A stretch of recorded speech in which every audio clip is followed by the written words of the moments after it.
అన్ని చూస్తూ అలా కూర్చొని ఉన్నారు.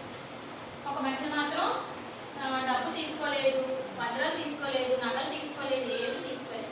మహారాజు గారు ఆమె దగ్గరికి వచ్చి, ఏమమ్మా అందరూ అన్నీ తీసుకుంటున్నారు కదా, మరి నువ్వెందుకు తీసుకోవట్లేదు, నీకు అవసరం లేదా ఇవన్నీ అంటే, మహారాజా నాకు ఇది ఏమి వద్దు అని చెప్తున్నారు.